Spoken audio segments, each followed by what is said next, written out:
Des incendies volontaires, une image devenue banale ici. Au centre du Brésil, ces feux se multiplient. Des propriétaires terriens agrandissent ainsi leur exploitation pour planter du soja. Une culture en pleine expansion. Sur des centaines de kilomètres, la végétation naturelle a disparu. On a des champs à perte de vue sur des dimensions immenses de soja principalement, de maïs. Et c'est vrai que ça fait froid dans le dos. On se rend compte qu'on a vraiment transformé littéralement un territoire. Le soja vient tout juste d'être planté. Une partie sera exportée. Selon les associations écologistes, c'est 7 municipalités, Formosa do Rio Preto, qui en vend le plus à la France. C'est plus de 300 000 tonnes de soja consommées en France qui sont produits ici. C'est à peu près l'équivalent de 100 000 hectares de soja qui sont produits ici. Et donc c'est massif la dépendance de la France à cette zone-là. Publicité pour les semences, pour les engrais, pour le matériel agricole, la région vit par et pour l'agro-industrie. En quelques années, elle s'est fortement développée. Des villes ont poussé.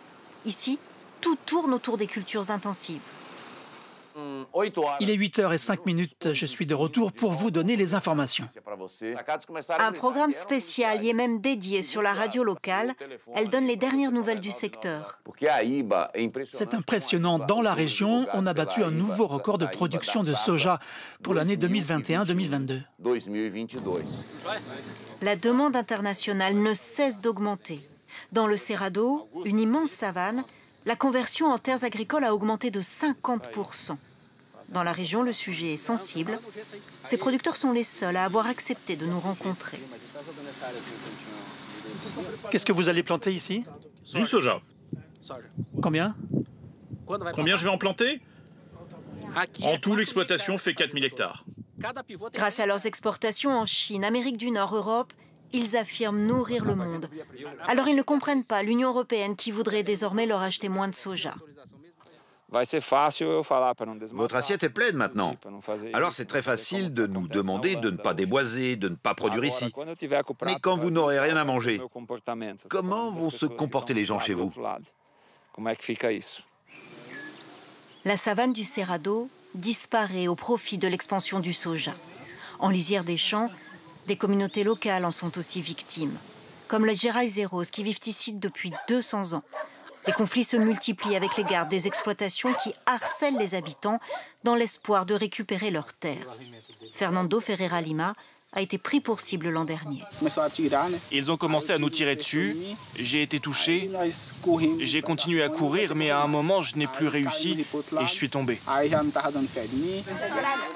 Touché à la jambe, il a mis 12 heures pour atteindre un hôpital où il a été sauvé in extremis. Peur? Beaucoup, oui.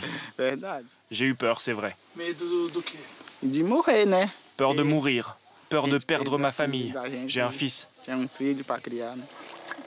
La rivière en bas du village est de plus en plus polluée par les pesticides qui coulent depuis les champs.